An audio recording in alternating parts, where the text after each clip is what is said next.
Hello everyone and welcome to another episode of Selling Greenville, your favorite real estate podcast here in Greenville, South Carolina. I'm your host as always, Stan McCune, realtor right here in Greenville, South Carolina. You can find all of my contact information in the show notes if you need to reach out to me for any of your real estate needs. And just a reminder as always, you can like, rate, review, subscribe, all of those things when it comes to the show on whatever platform you are listening or watching the show on. I would really appreciate it if you guys could do that. Leave me a little comment on YouTube if you want. Again, if you leave a review, I will read that review and I'd appreciate it. So thank you guys for doing that. I only ask you guys to do that. Use me as your realtor, and my contact info is in the show notes. And then as well, use Piper Insurance as your home, auto, and umbrella insurance company. In South Carolina, North Carolina, and Georgia, they're independent, so they can broker with multiple different companies, including companies that help with investment properties that can insure fix and flips, which, by the way, is harder than ever right now, so you need someone in your wheelhouse for that. Don't just use a company that is kind of bending the rules and giving you rental property coverage for a fix and flip. You don't want to do that. So be careful with that. But fix and flips, ground up new construction, commercial, all that good stuff. Piper Insurance Group, they can help you. Contact info in the show notes. Well, I had an episode planned for today, and then I was starting to get ready to record it. I'm recording this on January 21st, and it's been a long day for me. I'm actually recording this at night, a little nighttime episode, and it turns out that from sometime this afternoon, the market stats from the Greater Greenville Association of Realtors came out. So I am going to do a hard pivot here. And instead of the episode I was going to do, we're going to table that one for a future time. We're going to talk about the market stats that the GJR just released. Before we get into that real quick, I have been getting some questions about Trump, and obviously he just came into the White House yesterday, and what does this mean for real estate? We've talked about this a little bit, so I don't want to get too in the weeds on this, but I will show you guys a little something here. For those of you that are watching on YouTube, and this is a great episode to watch on YouTube if you are able to. I am going to hold on. I'm showing you my desktop. I don't want to do that. I just want to show you a very specific screen, and that is the 10-year yield, which is something we talk about a good bit on the show. But I just want to point out a few patterns here, okay? And if you're not familiar with reading this chart, it's really simple, okay? I've got it set to the past 5 days, and what you can see is that 5 days ago, the 10-year yield was sitting at right in the high 4.7s, 4.77, roughly for the better part of January the 15th. Then it started to come down to the 4.6s, the end of the 15th into the 16th. Then it end of the 16th into the 17th, it started to go into the low 4.6s. And then once we get to the 20th, you'll notice all of a sudden this sudden drop happens, right? When Trump is inaugurated. And the reason why this happened is because he didn't roll out, he signed a bunch of executive orders, but he did not roll out any executive orders that produced any draconian tariffs. Now, he did talk about tariffs. The tariffs are not, certainly not out of the picture by any means. But basically, none of the executive orders he did are bringing about any draconian tariffs right now. Tariffs would be really bad for this chart, and as a byproduct, really bad for mortgage rates, okay? So right now, the market is listening to Trump and hearing, okay, maybe we're going to be okay when it comes to tariffs. Maybe it's not as high of a priority as Trump campaigned on. Maybe inflation will stay under control. Trump did talk about that, talked about the need for containing inflation. And so markets are hearing all of these things, and they're responding somewhat positively. And if you go back, even further, go back on this chart a month, you can see that the 10-year yield went all the way up to 4.8 back in January 13th. So here, a little more than a week later, we're now at 4.574 is what the 10-year yield is currently sitting on. And by the way, I'll also just mention this as a little freebie. I have heard from multiple sources that the 10-year yield is probably not going to exceed 5% for this year. So if you're someone that really watches the bond market really closely, maybe, I've got several realtors that listen to the show.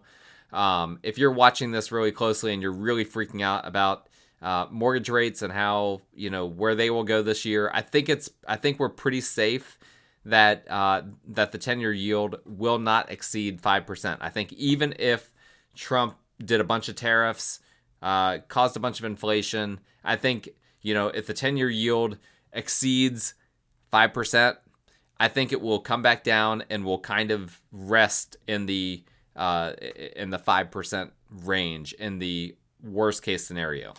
That's what I think. Not a prediction, but I have heard from multiple sources that would be a very likely scenario.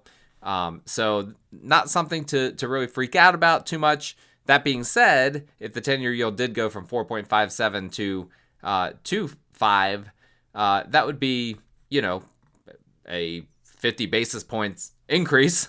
That would be a pretty substantial increase. So we wouldn't want that. But that's better than there being an unlimited ceiling. And so mortgage rates have followed in suit. We had, according to Mortgage News Daily, we had on January 13th, they topped out at 7.26%.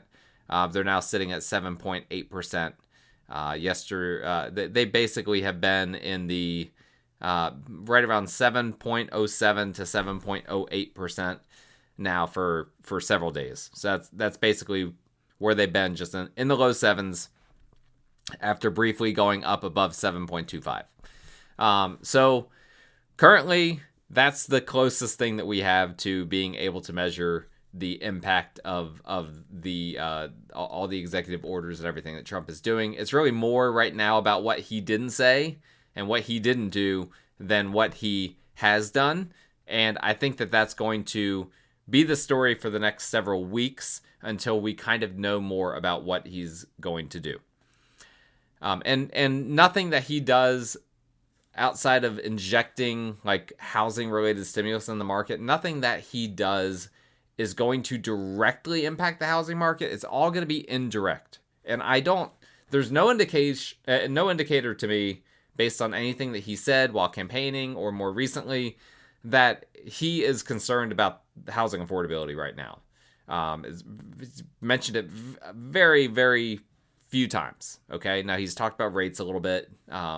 But at the moment, I don't think that this is a big thing to him. I don't think he's really worried about the housing market.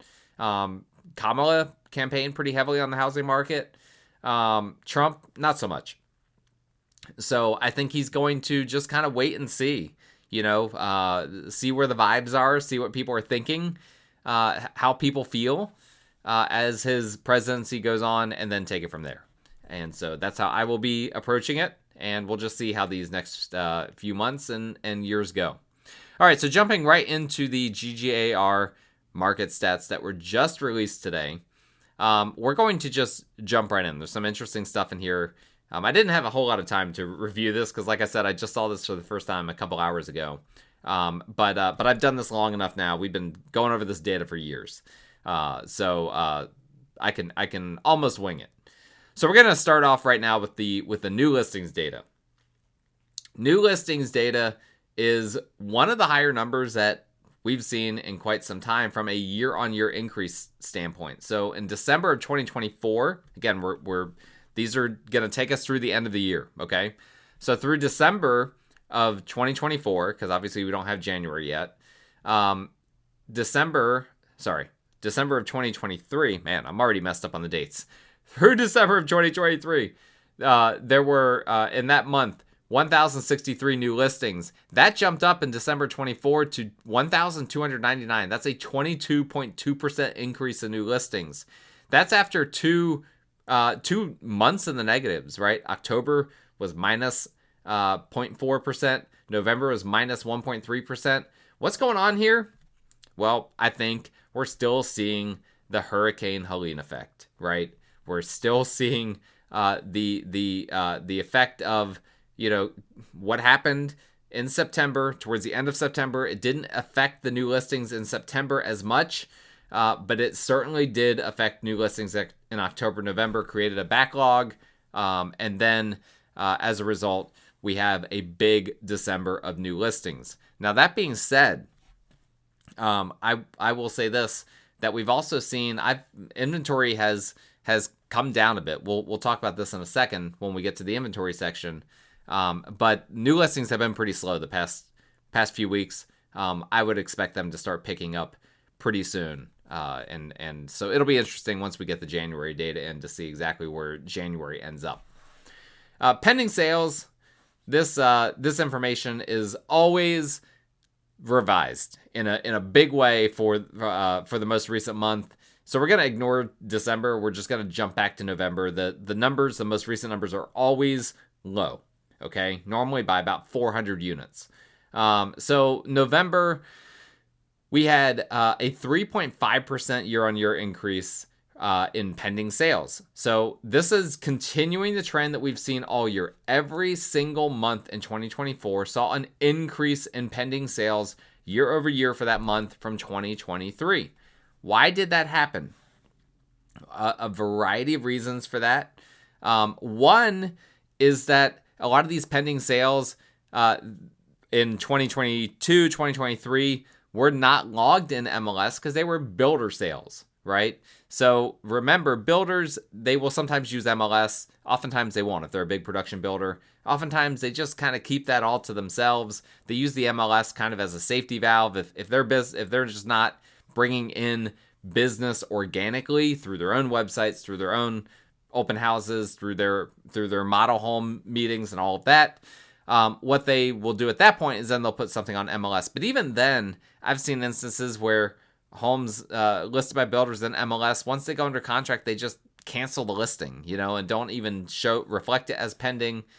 So there's a lot of funky things going on. Well, the new construction market did not do nearly as well in 24 as it did in 23. In 24, a lot more people that were buying resale homes as opposed to new construction. And so the end result is we're seeing a lot more of this data reflected in multiple listing service that wasn't reflected in previous years. I think that that's a big factor as to why every single month was an increase year over year in pending sales versus 2023. November, no different.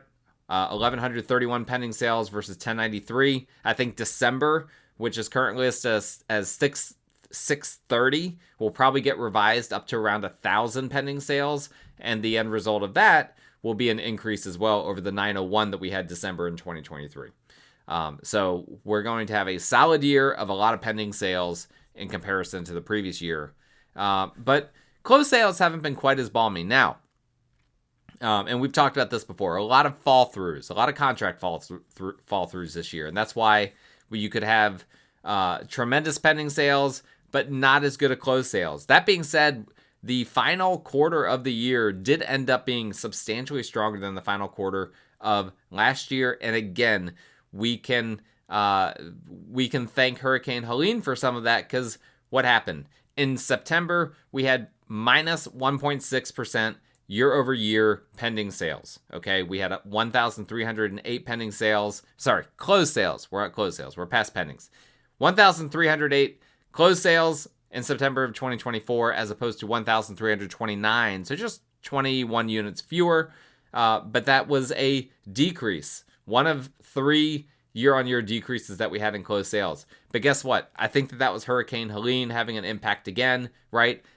Helene basically wiped out many closings at the end of the month. And there's usually a lot of closings at the end of a month.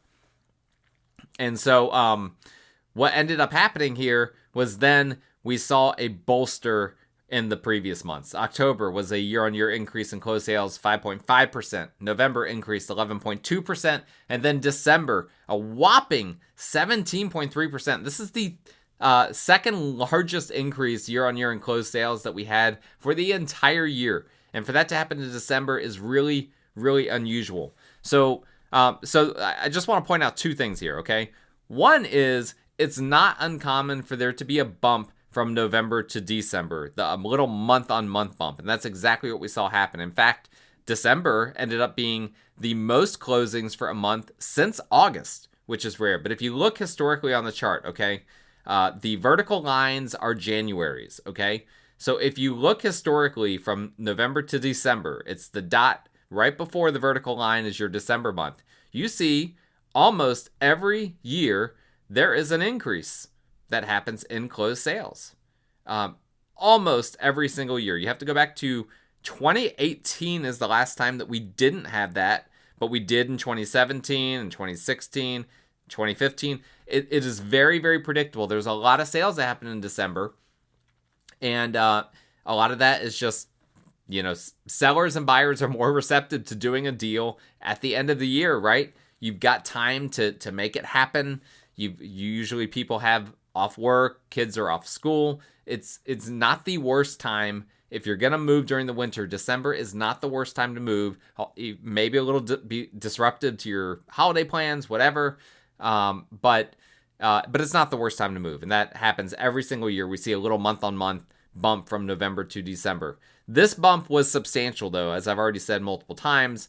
And so I think we saw two things. I think we saw that seasonal bump that happens at the end of a year combined with the backlog of closings caused by Helene. Both homes that went under contract that got damaged during Helene that then caused this whole ripple effect of insurance claims and all of that, combined with all of the homes that would have listed in October and maybe even November that didn't list until a month or two later as a result of storm damage or as a result of people needing to kind of get back into the groove after the storm. So we are still seeing ripple effects from that hurricane in this data, which is crazy to see. But that was a huge, huge event for this market.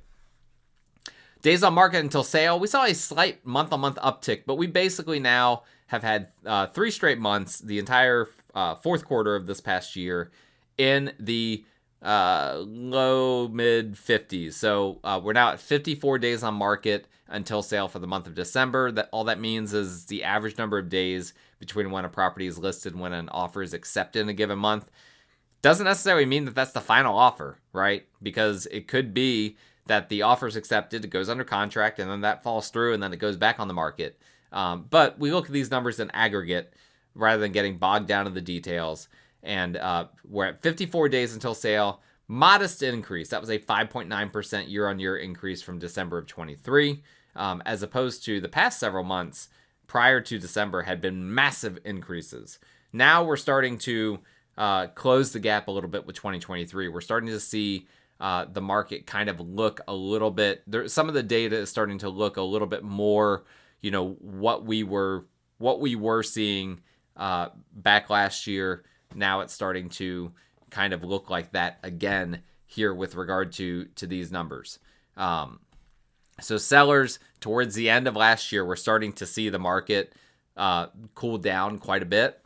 And basically where the market was at the end of last year is pretty close to where it is at the end of 23. It's pretty much as close to where it was at the end of this past year, 2024.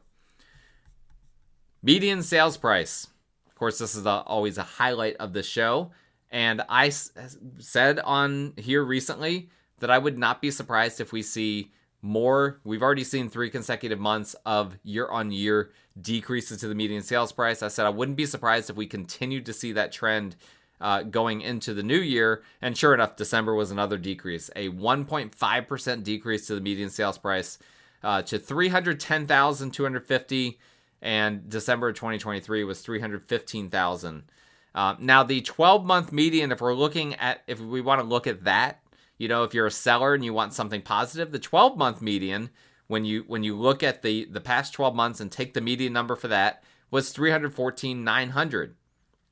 Whereas the 12-month median for last year for 23 was $310,900. So there's a 1.3% increase when it comes to that. But if you just look at where we ended 23 through where we ended 24, prices did come down, okay? We saw a contracting real estate market in Greenville. Buyers should be happy. This is good for affordability. If you're a seller, you're not happy. You're hoping that 2025 gets better. If you already sold in 2024, then you're not happy, okay? You experienced some frustrations. It was a hard year for a lot of sellers in 2024. I know because I had more listings than I had buyer clients in 24 for the first time in my career. So it was just one of those years, okay? And here's what it looks like is going to happen. I think we might see another decrease year on year when the January data comes out. But then we're going to have a very favorable comparison to February. February 2024, the median was only 299,000. I'd be pretty surprised if we dip below that number in February of 2025. A lot rests on these mortgage rates. So we'll just have to see. Mortgage rates, here's the thing. Rates right now are higher than they were a year ago, okay? So this is what's happening. This is why something has to give. So what's giving is the rates can't give, so the price is giving. And so that's what we've seen now. 4 straight months with median sales price declines, but the percent of decline year on year is getting smaller. So September was a 3.4% decrease year on year. October then went to 3.2% decrease. November, a little bit less, 2.7% decrease. Then December, 1.5% decrease. And like I said, we'll probably see another decrease in January. And then if I had to make just a short-term prediction that's not for my bold predictions episode, I would say probably February will reverse that trend and start seeing increases to the median sales price year on year again. Average sales price, usually the average it goes up even when the median doesn't. No change this month, a 2.6% increase to the average sales price, now sitting at 377,000, which is up from 367,000 December 2023. For those interested in the average, I think the median is more accurate in terms of what the average buyer can expect to find or what the average house costs. But for those interested in the average, 377,000. And the 12-month average for the whole year was 384,000, which is a 3.3% increase over 23. Percent of list price received. Sellers got, for the first time in a long time, a little bit of an increase. So we saw in December, again, that people are a little bit more willing to do a deal, including buyers, in the month of December, once you get towards the end of the year. And buyers gave sellers a little bit more in December than what they had the previous December, and kind of reversed the trend. We had been seeing several months of decreases year on year in the percent of list price received. November, we finally had a flat month. And then December, we went up to 98.2%. So if you have a home listed for $100,000, you can reasonably expect to get $98,200 for it. That does not include seller concessions, so you do have to factor that in as well, which may include realtor commissions. And that was up 0.1% from the 98.1% in December of 2023. So, really the 98, that's pretty historically normal. And really the main thing is we don't want this to have major fluctuations, right? It almost doesn't matter what this number is. It matters what it's doing, right? If the market is getting 97%, fine. Sellers can live with it. Buyers can live with it. Everyone can live with that. If it's 99%, everyone can live with that. Even if it's 100%, like it was during COVID, people can live with that. It's just when it's going way up at a rapid pace or way down at a rapid pace that messes people up, because then you've got sellers that they're expecting, well, if I list it for 300, I'm going to get 290 for it. And in reality, because things are contracting, they're actually only going to get 280 for it. Nobody likes that. And then they get confused and they're like, well, my neighbor, they just sold their house for, they listed their house half a year ago for 300. They got 290. You're telling me if I list it for 300, I'm going to get 280. And again, I'm just throwing out hypothetical numbers here, that's why for this, I like to see stability. And that's what we've seen. We've been seeing it basically, it's been in the 98s the entire year. Now, it started in the summer months. It was in, it did the normal seasonal thing, right? In the winter months, it was in the low 98s. In the summer months, went to the high 98s and then back down again. Basically, sellers have the most leverage during the summer months. Spring and, I should include the spring months in there. Spring and summer months. That's when sellers have the most leverage, and that's reflected in the data. But even so, remarkably stable data in the 98s the entire time. Housing Affordability Index, even though home prices have moderated, this number takes into account mortgage rates, and unfortunately, mortgage rates have not been moderating, and as a result, we have a slight decrease in the Housing Affordability Index. We like this number to be 100 or more. That means that the average family can purchase the average home. It's a little bit less than that. It's 97 right now, which was a decrease year on year from the 98 that we had in December of 23. And again, that's all mortgage rates, right? Because otherwise, housing is more affordable in December of 24 than it was in 23. We literally just looked at the median. But that's what this number is factoring in. It's factoring in medians, is not factoring in averages, except for the average mortgage rate. And I'm not exactly sure how they calculate all of that in terms of the mortgage rates. I've never really gotten into the weeds on that. But the point is that housing affordability is it's really a three-pronged thing. And if you're watching on YouTube, you can read the description, but it's looking at incomes, it's looking at mortgage rates, it's looking at home prices. And right now, incomes are going in the right direction. Home prices, for the moment, are going in the right direction, but mortgage rates are not. And as a result, housing got a little bit less affordable, but it's still pretty close to 100. If we saw mortgage rates just come down a quarter point, we'd probably be sitting right there around 100, which is what we want to see. We want homes to be affordable for buyers. Inventory of homes for sale. All right.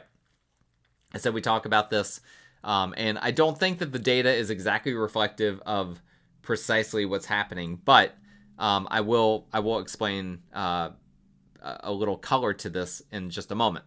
So here's what we had. We had a 27.7% increase year on year in the inventory of homes in December. In 23, it was 3,456 homes in December that were available in active status at the end of the month. In December of 24, it was 4,413, so basically 1,000 more, resulting in a 27.7% increase. We had an increase every single month of the year, and almost every single month was over 20%. Okay, we only had 2 months that were less than 20%. That was January, only had a 13% increase. November only had a 19% increase. But 19 is pretty close to 22. All right, so what's happening here? Well, if you remember, which you may or may not, we saw inventory peak back in September. And again, some of that had to do with Helene, right? Closings that didn't happen, homes that were still had to come back on the market or whatever, homes that would have gone under contract but didn't, available in active status at the end of the month. That was when we hit the high point of the year, and since then it's come down. But Helene isn't the only explanation for this. That if I left you with that would be a lazy explanation. This is a seasonal trend, okay? And if you can look, if you're looking on YouTube, you see it.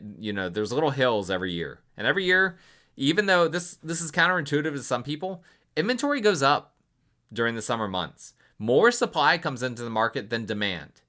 Now, if it doesn't feel that way, if it feels like demand outpaces supply, that's because not all the supply is good. All right, there's some trashy houses that come on the market during the summer months. Sellers that are just like, oh, it's the summer, I can sell my home.